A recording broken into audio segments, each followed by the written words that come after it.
మాతృదేవోభవ.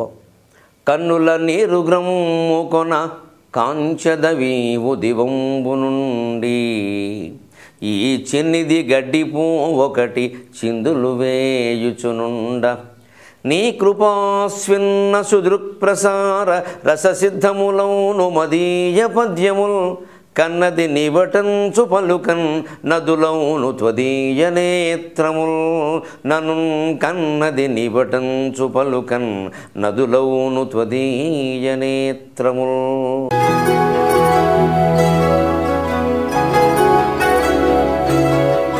గంభీరమైనటువంటి కావ్యాలు అని మనం అనుకుంటున్న వాటిల్లో చాలా హాస్యం ఉంది, ఒక గొప్ప చమత్కారం. హాస్యం అంటే ఏదో జోక్ అనే అర్థం కాదు, అక్కడ ఉక్తి చమత్కారం ఉండేదాన్ని కూడా ఒక మందస్మితంతో సరిపెడతాం మనం. అటువంటి దేవుడు భలే చెప్పాడురా అని ఆనందిస్తాం. అంచేత సాహిత్యంలో హాస్యం అనే కార్యక్రమాన్ని మనం ఆనందానికి ప్రాతిపదికగా నడిపిస్తున్నాం. ఒక మహత్తరమైన కవిత్వాన్ని విన్నప్పుడు ఉక్తి చమత్కారం కారణంగా మనకు ఒక ఆనందం కలుగుతుంది. అటువంటిది కృష్ణదేవరాయలు ఆముక్తమాల్యదలో వసంత ఋతువును వర్ణిస్తాడు. చైత్ర సంజీవనౌషధీజాత చేతనాత్మజనియాత తరు పునర్యాయువతి కర విధూత హసంతి కింగాల చయములు అరుళ పంక్తులు వరుళన రాడదొడగే.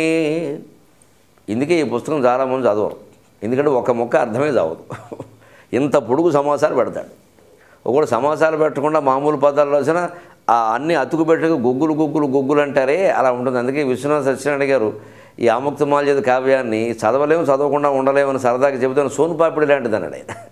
సోంపాపిడి అని ఒకటి వస్తుంది, రైళ్లలో అమ్ముతూ ఉంటారు. అది పీచులో ఉంటుంది. తిన్న కొద్ది నోట్లో వేసుకుంటే కరిగిపోతుంది, మళ్ళీ ఈ పెదవులకు అంటుకుంటుంది, మూతకు అంటుకుంటుంది, ఈ బయటపడుతూ ఉంటుంది. అయినా వదలలేము. దాని తీపి దాంది. అది మరి మిఠాయి ఉండక ఆ తీపి ఉండదు, చాక్లెట్ ఉండదు, దాని లెక్క దాంది. ఈ సోన్పాపిడి లాంటిది పీచు అతుక్కోదు అనమాట. అలాగని అతుక్కోదు అనడానికి లేదు, కొంత అతుక్కునే ఉంటుంది. ఆ సోన్పాపిడి ఎటువంటిదో ఈ ఆముక్తమాల్యద కావ్యం అటువంటిదే అన్నాడు. అలాగా ఒక్కొక్క అభిరుచితో ఒక్కో పేరు పెడతారు. కానీ ఇందులో కాస్త పరిశీలిస్తే ఎంత గొప్పతనం చూడండి. దీనికి ముందు ఒక నేపథ్యం చెప్పుకోవాలి. పూర్వకాలం ఈ శిశిర ఋతువులో ముఖ్యంగా హేమంత ఋతువు, శిశిర ఋతువు అంటే మనకి ఇప్పుడు భాషలో అర్థం కావాలంటే ఆశ్వీజం, కార్తీకం, మార్గశిరం. కార్తీకం కూడా అక్కడి నుంచి మార్గశిరం, పుష్యం, ఈ మాసాల్లో చలి ఎక్కువ ఉంటుంది. మార్గశిర మాసం, పుష్యమాసం, మాఘమాసం కూడా కొంచెం చలి ఎక్కువ ఉంటుంది.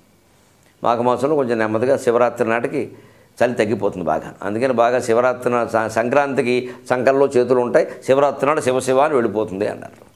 సామెత చెప్పారు. సంక్రాంతి నాడు కూడా సంకల్లో చేతులు పెట్టు కూర్చుంటాం, కొంచెం తగ్గుతూ ఉంటుంది క్రమంగా. శివరాత్రి నాడు శివ అని వెళ్ళిపోతుందట మాఘమాసం. అంత చక్కగా జానపదులు కూడా ఆ భావాన్ని విశ్లేషించారు. అలాగే ఈ చలికాలంలో పూర్వం పెద్దవాళ్ళు 70-80 ఏళ్ళు దాటిన వాళ్ళు మంచాల కింద కుంపట్లు పెట్టుకునేవారు, వెచ్చగా ఉంటుందని. అయితే ఇది వేడి కుంపట కాదు, వెచ్చని కుంపట. వేడి వేరు, వెచ్చని వేరు, నులి వెచ్చని. మరి ఎలా ఉంటుంది అంటే వారు వంట ఎలాగో కుంపట్లో వండుతారు కాబట్టి ఆ వంట వండిన తర్వాత ఆ బొగ్గులు కుంపట్టి పక్కకి జరిపేసేవారు. ఇంక దాన్ని మళ్ళీ విసరకుండా పైగా దాని మీద విసినకర్రే, వెదురు విసినకర్రలు ఉండేవి అప్పట్లో. అవి తొందరగా అంటుకో, తాటాకైతే అంటుకుంటాయి. ఆ వెదురు విసినకర్ర మొదట అలా పెట్టేవారు. పక్కన పెట్టండి, కుంపలు పక్కన పెట్టండి అనేవారు. దాని పని అయిపోయింది అనేవారు. ముఖ్యంగా సాయంకాలపు వంట అయ్యాక ఈ కుంపటి పక్కన పెడితే అది అలాగే కాస్త ఆ వెచ్చగా ఉంటుంది, వేడి కాదు. కానీ ఆ కుంపటి రాత్రి అత్తగారు పక్క కింద పెట్టుకునేవాళ్ళు. ఆ సేవ కోడళ్ళు చెయ్యాలి. మరి కోడళ్ళు అంటే సేవ చేయడమే కదా ఆ రోజుల్లో. ఇప్పుడంటే పెత్తనాలు చేస్తున్నారు, కానీ అప్పుడు సేవ చేసేవారు. అందుకని అత్తగారి మంచం కింద పెట్టాలి ముఖ్యంగా. మళ్ళీ మామగారి మంచం కింద పెట్టకూడదు. అత్తగారు కూడా తక్కువ వాళ్ళు కాదు. మామగారి మంచం మీద పెడితే నచ్చదు, అది వయసులో ఉంది కదా అని ఒక కామెంట్ విసిరేవారు. తక్కువ వాళ్ళు కాదని వీళ్ళు మహానుభావులు. 70 ఏళ్ళు రాని 80 ఏళ్ళు రాని బుద్ధి మారదు. అందుకని పాపం కోడళ్ళు మామగారికి చేసేవారు కాదు ఈ సేవ, అత్తగారికి చేసేవారు. రోజు పట్టుకెళ్ళి పెట్టాలి. పొద్దున్న ఏం చేయాలి, ఈ కుంపటిని ఆ దొడ్లోకి పట్టుకెళ్ళి, ఆ దొడ్డి అరుగు అంటారు, ఆ అరుగు మీద నిలబడి ఈ నుసి అంతా తీసి బయట పోసేయాలి. అందులో బొగ్గు మొక్కలు, చిన్న చిన్న మొక్కలు ఉంటాయి, అవన్నీ బయట పోసేయాలి. మళ్ళీ కుంపటి పొద్దున్న వంటకి సిద్ధం చేయాలి. ఇది పొద్దున్న చేయాలి. ఈ పని పొద్దున్నే పారబోయడం, శుభ్రంగా దాని ఒకసారి కడగాలి, మళ్ళీ కడిగి మళ్ళీ ఆరాలి. సామాన్యం కాదు, మళ్ళీ గొడ్డెట్టు తొడవరు దాన్ని, మసి అవుతుంది, ఆరాలి.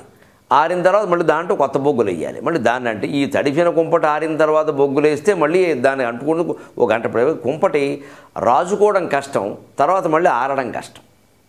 అదే తాటాకు మంట అయితే వెంటనే అంటుకుంటుంది, వెంటనే ఆరిపోతుంది. అందుకే ఒక్కొక్కళ్ళు కోపం వస్తే ఆయన తాటాకు మంట అంటారు. అబ్బో వీరిది రాజేసినట్టే, కుంపట రాజేసినట్టే అంటారు. అంటే ముందు అంటుకోవడం కష్టం, అంటుకుంటే ఇంక వదలదు అది. ఒకడు తిడ్డం మాట్లాడితే 24 గంటలు తిడుతూ ఉంటాడు వాడు, అలాగా వాడు కుంపట అనమాట. అందుకని అలాంటి పోలికలు కూడా దీని మించే వచ్చాయి. సరే, ఈ పోసేవారు వాళ్ళు ఈ వసంత ఋతువు రాగానే అమ్మయ్య ఈ పని తెప్పింది అనుకున్నారట. ఓ పని తెప్పినా తప్పడమే కదా, మరి చాకరీకి బాగా ఇబ్బంది పడే వాళ్ళకి ఓ పని తెప్పినా తప్పడమే అనుకుంటారు. ఇప్పుడు 4 కంపెనీలు సంస్థ ఉంటుంది, కంపెనీ 4 రకాల సంస్థలు పెట్టారనుకోండి, వాళ్ళు ఈ ఉద్యోగులకు భారం ఎక్కువైపోతుంది. ఇందులో ఏదైనా నష్టం వచ్చి సంస్థ మూసానికి వచ్చాను దురిపోయింది, చస్తున్నాం, ఆ పని చేయలే కదా, ఫైల్ చస్తమాను అంటారు. అలాగా వసంత ఋతువు రాగానే కోడళ్ళు ఆనందించారు. ఏమిటంటే అమ్మాయ ఇంక కుంపట్లు పెట్టే బాధ తప్పింది బాబు, రోజు పెట్టడం, సరిగ్గా వెచ్చగా లేదన్నాం, కొంచెం వేడెక్కితే నన్ను కాల్చేద్దామని చూస్తున్నావు బతుకుండగానే, ఇదో మాట మళ్ళీ ఈ కుంపటితో కాల్చేయడమే ఏకంగాను. అప్పట్లో అత్తగారు ఏడిపించుకు తిన్నారు, అందుకే ఇప్పుడు కోడళ్ళు ఏడిపిస్తున్నారు. ఏదైనా వ్యవహార ప్రపంచం ఇంతే కదా. అప్పుడు అగ్రవర్ణాల వాళ్ళు దోపిడీ చేసేది, ఇప్పుడు దళితులు చేస్తున్నారు, దానికేముంది, ఎవడి పెత్తనం వస్తే వాడు. అందుకని ఏదైనా ఒకటే వ్యవస్థ, దోపిడీ చేసేవాడు మాట్లాడతాడు, దోపిడీ ఆగదు. అహంకారం అనేది అడిగే వరకు దోపిడీ ఆగదు, అద్వైతం అడగదు, లెక్కది. అందుకని ఈ పాపం అత్తగారు తిట్టేవాళ్ళు కోడళ్ళు బాధపడే చెనుదిరిపోయింది, ఇంక ఊరికి తిట్లు పడక్కలేదు. రోజు ఈ కుంపటి పట్టుకెళ్ళడం బరువు కూడా మోయలేకపోతున్నాను, చచ్చిపోతున్నాను. ఒక పక్క చిన్నపిల్లాడు వీళ్ళు లేచి కూర్చుంటాడు అని పాపం పిల్లలతో బాధ. అయితే ఓ చిత్రం జరిగింది ఇట్లా. చైత్ర సంజీవనౌషధి జాత చేతనాత్మజనిహేతు తరు పునర్యాయి యువతి కర విధూత హసంతిగేంగాల చెయములు అళుల పంక్తులు వనుళన రాడదొడగి. చైత్రమాసం రాగానే ఈ దొడ్లో పట్టుకెళ్ళి ఈ కుంపటి ఇలా ఎడం చేత్తో పట్టుకొని కుడి చేత్తో ఈ బొగ్గులు, ఈ పొడి చిన్న చిన్న బొగ్గు మొక్కలు ఇలా విసిరారట. అయితే వసంతపు గాలికి వాటికి ప్రాణం వచ్చిందట, అది కవిత్వం. బొగ్గు మొక్కలు పట్టుకెళ్ళి వేసడం సహజమైన విషయం. వాటికి వసంతపు గాలికి ప్రాణం వచ్చిందనడం కొత్త విషయం. ఇది కవి ఊహ. అదేమిటంటే బొగ్గులకి ప్రాణం వచ్చింది, చూడు ఆ 9 చూడు, ఆ 9 ఈ బొగ్గులు అన్నట్టు. పూర్వజన్మలో బొగ్గులు అవి, ప్రాణం వచ్చి 9 అయ్యి. సరిగ్గా బొగ్గు మొక్కల ఆకారాలు ఎలా ఉంటాయి, 9 కూడా అలాగే ఉంటాయి. 9కు ప్రత్యేకమైన ఆకారం ఉండదు, కొంచెం అటు ఇటుగా ఉంటుంది, గగ్గులుగా. బొగ్గు మొక్కలు కూడా అంతే, ఒకటి పొడుగ్గా, ఒకటి పొట్టిగా, ఒకటి సన్నగా, ఒకటి ఏదో నొక్కుపోయి రకరకాల. ఈ బొగ్గు మొక్కలు ఇలా విసిరేసాట, ఇంక వీటి పనే లేదని. వసంతపు గాలి వీచిందట, వసంత ఋతువు వచ్చింది కదా, మరి ఆ గాలి వీచిందట. వసంతం ప్రాణాన్ని ఇచ్చే వాయువు, వసంతం ప్రాణాన్ని ఇచ్చే వాయువు అని చెప్పడం కోసం ఈ ఊహ చేశాం. బొగ్గులు వేసిందట. దేవుడు బొగ్గులకు ప్రాణం వచ్చింది, వచ్చాయి కావాలంటే 9 చూడు. ఊరుకో, 9 వసంత ఋతువులో అలాగే వచ్చి చెట్ల మీదకి పోతాయి. ఎందుకంటే చెట్లకు పువ్వులు ఉంటాయి, పువ్వుల్లో తేనె ఉంటుంది, వాటి బాధ వాటిది, ఆ తేనె కావాలి వాటికి. ఆ మకరందం కోసం 9 ఎగురుతూ ఉంటే సరిగ్గా ఈ బొగ్గు మొక్కలు విసరడం చూశాడు కృష్ణదేవరాయలు. అక్కడ 9 ఎగరడం చూశాడు, ఆయన మనసులో తోచింది బొగ్గు మొక్కలే 9 అయితే మరి కవి ఊహ చేయగానే సరిపోలా, సమర్థించాలి. బొగ్గు మొక్కలు 9 ఎందుకు అవుతాయి, అయితే మాత్రం చెట్ల మీదకి ఎందుకు ఎడతాయి? 9 అంటే మకరందం కోసం పెడుతున్నాయి. బొగ్గు మొక్కలు ఎందుకు ఎడతాయంటే చైత్ర సంజీవనౌషధి, వసంత ఋతువు అనేటువంటి సంజీవని అయిన ఔషధం చేత జాత చేతన మళ్ళీ ప్రాణం పొందాయి ఈ బొగ్గు మొక్కలని. ఆత్మజనిహేతు, అప్పుడు బొగ్గు మొక్కలు కనిపించిన 9 రూపం ధరించాక అసలు మన పుట్టుకకి మూల కారణం ఏది? బొగ్గుకు మూలం కొయ్య, కట్టెకి మూలం కొయ్యకు మూలం చెట్టు. కాబట్టి చెట్టు దగ్గరికి వెళ్ళాడు. ఎక్కడైనా పిల్లాడు ఏ సంతలోనో తప్పిపోతే వాడు మళ్ళీ వాళ్ళ ఊరు పొరపాటున ఎవరైనా తీసుకొస్తే ముందు మా అమ్మని చూడాలంటాడు. తన పుట్టుకు కారణం ఎవరైనా చూస్తారో చూడరా, సహజంగా. ఓ ఎగ్జిబిషన్కి వెళ్ళాడు, పిల్లాడు బొమ్మలు అంటాడు, 16 రకాల బొమ్మలు కొనిపించుకుంటాడు. ఈ బొమ్మలు కొంటూ ఉండగా ఎప్పుడైనా పొరపాటున అమ్మ వేరే ఆవిడతో కలిసి పక్కకి వెళ్ళింది అనుకోండి, అమ్మ కనపడలేదని ఈ బొమ్మలన్నీ అక్కడ బారేసి అమ్మ కోసం పరిగెడతాడు. అమ్మ కనపడుతూ ఉన్నంతసేపే మనకి బొమ్మలు కావాలి. అమ్మ కనపడలేదు అంటే బొమ్మల కంటే అమ్మే ముఖ్యమని అర్థమవుతుంది. జగత్తు కూడా అంతే. ఈ జగత్తంతా అమ్మవారు మనకిచ్చిన బొమ్మల కొలువు. ఈ బొమ్మలతో మనం భార్య, భర్త, పిల్లలు, తల్లి, తండ్రి, ఈ బొమ్మలతో ఆస్తులు, అంతస్తులు, గౌరవాలు, ఈ బొమ్మలతో ఆడుకుంటూ ఉంటాం. బొమ్మ తర్వాత బొమ్మ, ఏ బొమ్మ పూర్తిగా నచ్చదు. అందుకని వారి తర్వాత వీరు, దాని తర్వాత ఇదే అని కోరికలు పెంచుకుంటాం. చివరికి ఎప్పుడైతే అమ్మవారి మీద ప్రేమ పెరిగిందో, ఆత్మజ్ఞానం మీద కోరిక కలిగిందో, మొత్తం జగత్ అనే బొమ్మల కొలువును మొత్తం తొక్కి బారేసి అక్కడికి వెళ్ళిపోతాం. ఆత్మవైపు, ఆత్మార్థం పృథివీము చేయేది. అది బొమ్మల కొలువులో ఉండే గంభీరమైన తత్వం, ఎగ్జిబిషన్లో ఉండే తత్వం నిజానికి. అలాగే ఈ ప్రాణం రాగానే అవి ఆత్మజనిహేతు, తమ పుట్టుకు కారణమైన తరు చెట్టు దగ్గరికి పునర్యాయి, తిరిగి వెళ్ళాలనే ఉద్దేశంతో వెళ్ళిపోతున్నాయి. ఏమిటి?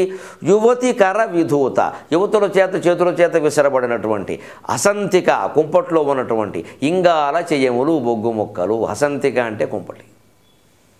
ఈ చేతులతో విసేసిన బొగ్గు మొక్కలు తక్కువ వెంటనే తుమ్మెదలు అయ్యాయండి. ఎందుకు అయ్యాయంటే మళ్ళీ తమ పుట్టుక మూలం చెట్టు కదా, ఆ చెట్టు దగ్గరికి వెళ్ళాలంటే తుమ్మెదలు అవ్వాలి. అందుకని మనస్సులో సంకల్పించే సరిగ్గా లెక్క, చనిపోయే ముందు నువ్వు ఏ సంకల్పం చేస్తే ఆ జన్మే వస్తుంది.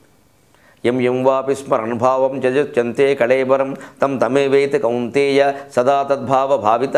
భగవద్గీత 8వ అధ్యాయంలో పరమాత్మ చెప్పిన మాట. చనిపోయే ముందు జీవుడు ఏ సంకల్పాలు చేస్తాడో ఆ రూపాన్నే పొందుతాడు అన్నాడు. అంటే ఖచ్చితంగా బొగ్గు ముక్కల సంకల్పం ఏంటి? మా అమ్మని చూడాలి, మా అమ్మని చూడాలి. వాటి అమ్మవారు చెట్టే. అందుకని 9 రూపాయలు పొంది మకరందం కోసం వెళ్ళినట్టుగా చెట్టు దగ్గరికి వెడుతున్నాయి అని. ఎంత గొప్ప ఒక అత్తగారు ఏమిటి, కోడలు ఏమిటి, కుంపటి ఏమిటి, వసంత ఋతువు ఏమిటి, ఈ కుంపట్లో బొగ్గులు అవతల పారేయడం ఏమిటి, అవేమో వసంతపు గాలు తగిలి ప్రాణం చిగురించడం ఏమిటి, అవి మళ్ళీ తుమ్మెదలు అవ్వడం ఏమిటి, అవి చెట్టు దగ్గరికి వెళ్ళడం ఏమిటి, మకరందం కోసం కాకుండా తమ పుట్టుకు కారణమైన తల్లిని గౌరవించడం కోసం వెళ్ళడం ఏమిటి. ఏం చేయాలండి? కృష్ణదేవరాయలని 500 ఏళ్ళైనా ఎందుకు మర్చిపోలేకపోతున్నామంటే ఇందుకే. ఇది మనం దృష్టిలో పెట్టుకోవాలి. మహాకావ్యాలు ఇంత బాగుంటాయి. చైత్ర సంజీవనౌషధీ జాత చేతనాత్మజన హేతు తరు పునర్యాయి యువతికర విధూత అసంతికేంగాలచయములు అళుల పంక్తులు వనుల నరాడదొడగి. అళుల పంక్తులు 9 యొక్క సమూహాలు వనుల ఈ అడవుల్లో అర్రాడదొడగి హాయిగా అటు ఇటు తిరుగుతున్నాయి. 9 తిరుగుతున్నాయంటే ఇంత ఊహ ఎవరు చేశారండి? తెలుగు కవి మహారాజు కృష్ణదేవరాయలు తప్ప. ఆయన ఆముక్తమాల్యద రాశాడా లేదా, ఆయనకి ఇంత తీరుకుందా లేదా అని పనికిమాలిన చర్చలు చేస్తాను తప్ప పద్యాలు చదువుకోమాను. ఆముక్తమాల్యద పేరు ఎత్తగానే ఇదే మాట, ఆయన రాశాడా లేదా, రాయలేదు ఇంకోటి రాశాడు, నీకు ఎందుకు ఆ గొడవ? ఈ ఊళ్ళు పేర్లు ఎవరు రాశారు, ఆదికవి ఎవరు, ఈ పనికిమాలిన చర్చలు మానేసి ఆదికవి నుంచి ఈనాటి కవి వరకు అందరి కావ్యాలు మనం చదవాలి. తద్వారా పొందవలసిన ఆనందం పొందితే రాశారో లేదో చూశారు. ఎవరో ఒకరు రాయకపోతే పుస్తకం లేదు కదా. ఈ చర్చలు తగ్గించేయాలండి. అసలు కాలాల గురించి, కర్తృత్వాల గురించి, ఈ సొంతధనాల గురించి, ఆ డబ్బుల గురించి, ఆస్తుల గురించి, ఏ గొప్పదనాల గురించి చర్చలు వద్దు. అందరు కవులు గొప్పవాళ్ళు, అన్ని పద్యాలు గొప్పవి. అలా ఉంటే మనకి ఆనందంగా గడిచిపోతుంది జీవితం. అలాగే ఒక మంచి జాతీయం కరిమిరింగిన వెలగపండు అంటారు. సిరిదా వచ్చిన వచ్చును సరళితముగన అరికేళ సలిలము భంగిన్ సరసంబుగన అరికేళ సలిలము భంగిన్ సిరిదా పోయిన పోవును కరిమిరింగిన వెలగపండు కరణిని సుమతి.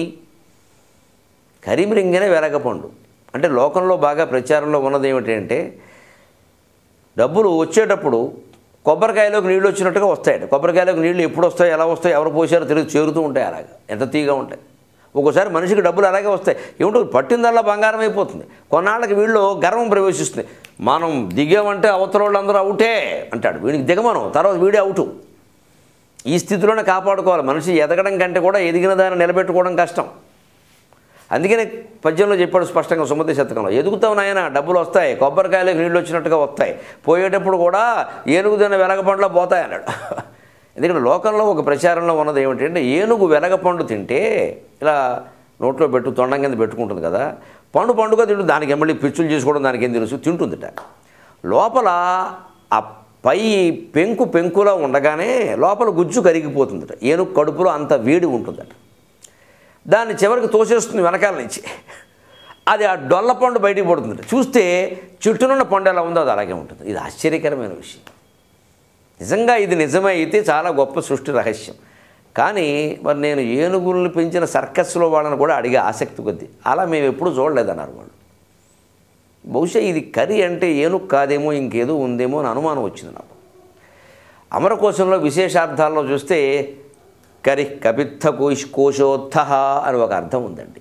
అక్కడ మనం పొరపాటు పడ్డామని అప్పుడు నాకు అర్థమైంది. కరి అంటే వెలగపండులో తనంత తాను పుట్టే ఒక పురుగు అని అర్థం ఉంది. కరి కపిత్థ కోశోత్థ అన్నారు. అది కరి తెలుగులో ఏనుగు అనే అర్థంలో బాగా ప్రచారం కావడం వల్ల ఏనుగు అనుకుని కొంతమంది పొరపాటు పడి చూసి చూడకుండా ఈ కథ పెట్టేశారు. కానీ మరి ఒకవేళ ఏమైనా నిజం ఉందేమో, మనం పూర్తిగా కొట్టేయడానికి కూడా వీల్లేదు ఆ వాదనని. కానీ కరి కపిత్థ కోశోత్థ అని స్పష్టంగా కనపడుతుంది కాబట్టి అదే ఎక్కువ నమ్మాలి మనం. అసలు వెలగ చెట్టునే మీరు చూస్తే ఇది పరమ సత్యం. వెలగ చెట్టును చూస్తే కొన్ని పళ్ళు ఊరికే వేలాడుతూ ఉంటాయి, లోపల గుజ్జు ఉండదు.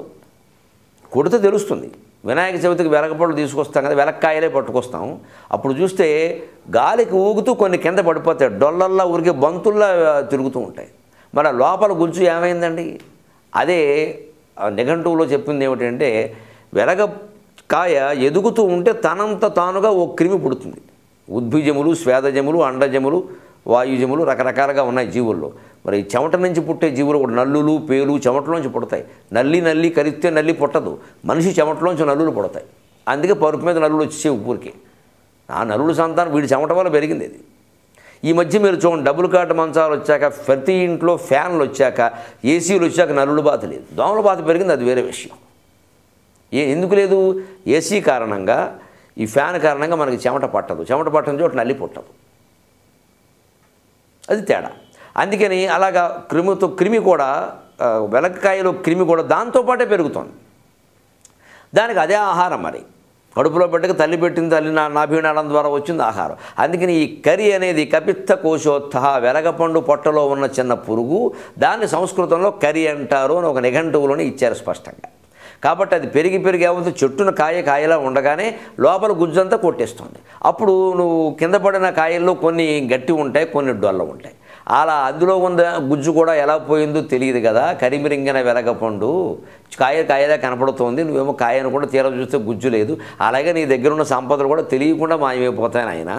కొబ్బరికాయలోకి నీళ్ళు వచ్చినట్టుగా వస్తాయి, వెలగపండులోంచి గుజ్జు మాయమైనట్టు మాయమవుతాయని చెప్పడం కోసం కరిమిరింగిన వెలగపండు చెప్పారని అప్పుడు అర్థమైంది, మీతో పంచుకున్నాను, సరిపోయింది అక్కడ ఆ విషయం. అలాగే ఈ వారం మరొక మంచి జాతీయం ఏముంది అక్కడ, సింగినాదం జీలకర్ర. ఏమిటి చూస్తున్నారు, లోపల రండి అంటారు.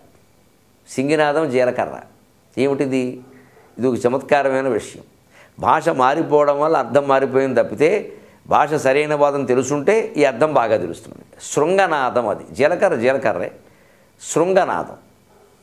శృంగనాదమే పలుకుబడిలో సింగినాదం అయింది. పైగా శవర్ణం సకారం రెండింటికి యతిమైత్రి కలుస్తుంది, రుత్వానికి ఇకారానికి యతిమైత్రి కలుస్తుంది. సాధారణంగా మార్పుల్లో కూడా అలాగే జరుగుతాయి. జమున అవుతుంది తప్ప యమున సరస్వతి అవదు. యమున పలకలేనివాడు జమున అంటాడు. యకారం జకారంగా మారుతుంది, భాష ఒప్పుకున్న విషయం అది. అందుకే ద్యోతి అనే మాట దా కింద యావత్తు, ఆ ద్యోతి జ్యోతి అయింది. యకారం జకారంగా మారుతుంది. అంటే మార్పు ఒకటి పొరపాటున పలకలేక మనం మాట్లాడినా శాస్త్రీయంగానే వస్తుంది ఆ మార్పు కూడా. అది అశాస్త్రీయం అనడానికి లేదు, దానికి ఒక పద్ధతి ఉంటుంది, దేని నుంచి ఏది వస్తుందని. అందుకే అలాగా ఇక్కడ శృంగనాదం సింగినాదం అయింది. ఏమిటి శృంగనాదం అంటే కొమ్ము బూర. శృంగం అంటే కొమ్ము. పూర్వం ఉప్పు ఒకటి, జీలకర్ర ఒకటి, ఈ ధనియాలు లాంటివి కిరాణం కొట్లో అమ్మేవారు కాదు. ఇవి కొన్ని ప్రాంతాల్లోనే అరుదుగా పండేవి, అన్ని చోట్ల పండవు. లవంగాలు, యాలకులు, ఇప్పటికి కూడా యాలకులు చాలా ఖరీదు. అన్ని చోట్ల పండవు. ఎలాగే తీగలు, అవి కొన్ని పర్వత ప్రాంతాల్లో ఉంటాయి, చెట్లకు అల్లుకుని ఉంటాయి. వాటి నుంచి తీసుకురావాలి, గిరిజనులు సేకరిస్తారు వాటిని. వాళ్ళ దగ్గర వ్యాపారులు కొంటారు. పూర్వం వ్యాపారులు దోచుకునేవారు కాదు, ఇప్పుడు దోచుకుంటున్నారు, అంతే తేడా. అందుకని వాళ్ళు కొంటారు. ఆ యాలకులు, లవంగాలు, ఈ జీలకర్ర, ధనియాలు ఇలాంటివి పడవల్లో వచ్చాయి. ఉప్పు కూడా, ఉప్పు ఎక్కడ దొరికేది కదా, సముద్రంలో ఉంటుంది. పడవలో వచ్చి ఉప్పొడ వచ్చింది అనేవారు మా చిన్నతనంలో. మరి ఈ అరుస్తూ పోతే గొంతు పోతుంది వాడికి, ఎంతమందికి చెప్తాడు? అందుకని కొన్నింటికి కొమ్ము బూరాలు వాడేవారు. బొమ్ బొమ్ బొమ్ బొమ్ అని ఊదేవారు. ఆ బూరా శబ్దాన్ని బట్టి ఏమొచ్చిందో కూడా తెలుసుకునేవారు. ఎందుకంటే వాడు జీలకర్ర వస్తే ఒకలా ఊదేవాడు, ఉప్పు వస్తే ఒకలా ఊదేవాడు, వాడికి కడుపు నొప్పి వస్తే ఇంకోలా ఊదేవాడు. మొత్తం ఆ ఊదడంలో తేడా. ఇప్పటికి కూడా మీరు బ్యాండ్ మేడం ధ్వని వేరు, చావుడప్పు వేరు. ఆ డప్పును బట్టి ఎవడో పోయాడు అని గ్రహించవచ్చు. అదే డప్పు పెళ్లికి వాయిస్తే అలాగా. అందుకని ఆ కొమ్ము బూర ఊదగానే ఏమిటో అని మొదట్లో అందరికీ తెలియక బయటకు వచ్చి చూసేవాడు. ముఖ్యంగా ఇళ్లల్లో ఉండే కోడళ్ళు చూసేవారు. వీళ్ళకి పాపం ఈ ఇంట్లో అత్తారింట్లో చాకరీలు చేసి ఆ వంటింట్లోంచి బయటకు వచ్చే అవకాశం ఉండేది కదా రాత్రి 10 వరకు. ఇంట్లోంచి కాదు, వంటింట్లోంచి కూడా బయటకు వచ్చేవాళ్ళు కాదు. కడిగి తుడిచి, అందులో బ్రాహ్మణ ఇంట్లో మరీ ఎక్కువ. పైగా ఈ అత్తగారులో కుర్చీ వేసి కూర్చుని మా కాలంలో ఇలా ఉండేవాళ్ళం ఏమిటి అని ఇదో సాధింపు పోటీ సంత. ఇలా ఉండేది సహజంగా. కోటన్ ట్రెక్కమైన మాటలు అందుకే వచ్చాయి. ఆ పరిస్థితుల్లో వాళ్ళు ఏదైనా అవకాశం వస్తే బయటికి రావడం కోసం చూసేవారు. అందుకే గుళ్ళో ఏదైనా ఉత్సవం జరిగితే ఇంట్లో కోడళ్ళు అందరూ అక్కడే ఉండేవారు. ఎందుకని బయటికి వెళ్ళే అవకాశం, దేవుడి మీద భక్తి తర్వాత. ఇప్పటికి కూడా మీరు గమనించండి, స్వామీజీలు ఆధ్యాత్మిక సభలకు ఆడాళ్లే ఎక్కువ ఉంటారు. ఎందుకంటే ఏదో పెద్ద ఆడాళ్ళకి భక్తి ఎక్కువ, మగాళ్ళకి తక్కువ ఏం కాదు. ఆ వంకన కాస్త శుభ్రంగా 3 గంటలు బయట కూర్చోవచ్చు. ఇంకెక్కడి నుంచి వారు ఎక్కడికడితే మేము అక్కడికి బస్సు చేసుకు వెళ్ళిపోతాం, ఈ వంకన ఇంకా వెళ్ళిపోవచ్చు. ఇంకా ఇదో మొదలైంది. అంతకని నిజానికి నువ్వు వింటే బస్సు చేసుకు వెళ్ళక్కర్లేదు, నువ్వు ఆ జ్ఞానాన్ని అన్వయించుకుంటే సరిపోయింది. రోజు ఎక్కడ వింటావు, పనులు మానేసి. పైగా అందులో చెప్పే ఉపన్యాసంలో ఆయన ఏం చెబుతాడు, మీ బాధ్యతలు మీరు సక్రమంగా నిర్వర్తించుకోండి, భర్తను గౌరవించండి, భార్యని ప్రేమించండి, తల్లిదండ్రులను గౌరవించండి. ఇవన్నీ మనం ఏం చేస్తూ ఉంటాం, భర్తను గౌరవించుము అని 10 సార్లు రాస్తాం, గౌరవించాం. భార్యని ప్రేమించమని ఒక 100 సార్లు రాస్తాం, ప్రేమించం. మనకి రాయడం మీద, చదవడం మీద మక్కువ, చేయడం మీద లేదు. అది ఇలా ఉంటుంది కాబట్టి ఎప్పటికీ దేశం బాగుపడదు. ఆధ్యాత్మికత ఎంత ఉందో అవినీతి అంత ఉంది అంటే మనం చేయకపోబట్టే. ఆధ్యాత్మికత మనలో పెడితే అవినీతి ఎందుకు ఉంటుందండి? పైగా అవినీతి పని చేసి అందులో వాటా వెంకటేశ్వర స్వామికి ఇచ్చేస్తున్నాం మనం. పట్టుకెళ్ళి అందులో వేసేయడం, పట్టుకెళ్ళిపోయి నీకు 10 లక్షలు వేస్తా అంటే ఆయన దళారే అయ్యాడు ఇప్పుడు పాపం అమాయకంగా. మన భక్తి ఇలాగే ఉంది మరి. అందుకని అన్వయం లేకపోవడంలో వచ్చింది ఇబ్బంది. అలాగే పూర్వం కాస్త బయటికి వెళ్ళే అవకాశం దొరికితే చాలు అనడానికి కొమ్ము బోరా ఓదగానే కోడలు బయటకు వచ్చేవాడు. అత్తగారు ఏముంది, శృంగనాథం జీలకర్ర లోపలికి వెళ్ళి పని మానేసి పని లేదు, ఓ వీధి మీదకి వెళ్ళి పెద్ద నేరాలు. ఏముంది శృంగనాథం జీలకర్ర అనేది పలుకుబడిలో ఏముంది సింగనాథం జీలకర్ర అయింది. అది చివరికి జాతీయాలు అర్థం మార్చుకుంటాయి. చివరికి జీలకర్ర వచ్చినప్పుడు వాడడం మానేసి ఇప్పటికి కూడా ఈ విషయం కోసమైనా 10 మంది సందులో మోగితే చూసిన వాళ్ళు ఏముంది సింగనాథం జీలకర్ర, ఎవడో కొత్త ఊరు వాడు వచ్చేట ఏదో పట్టుకొచ్చేట చూస్తున్నారు. ఇలాగ సింగనాథం జీలకర్ర ఏముంది అనగానే సింగనాథం జీలకర్ర. జీలకర్ర అమ్మడం కోసం కాదు, ఇదేదో వేరే అయినా సరే దాన్ని వాడడం. జాతీయాలన్నీ ఇంతే, ఒక అర్థంలో పుడతాయి, రకరకాల అర్థాల్లో వాడబడతాయి. సందర్భం ఒక్కటే, వస్తువులు వేరు. అటువంటి సందర్భంలో వాడేదైనా జాతీయం అని అంటారు. మనం మళ్ళీ వారం కలుద్దాం. మరిన్ని చమత్కారమైనటువంటి శ్లోకాలు, పద్యాలు, జాతీయాలతో మనం కార్యక్రమాన్ని కొనసాగించుకుందాం. సెలవు.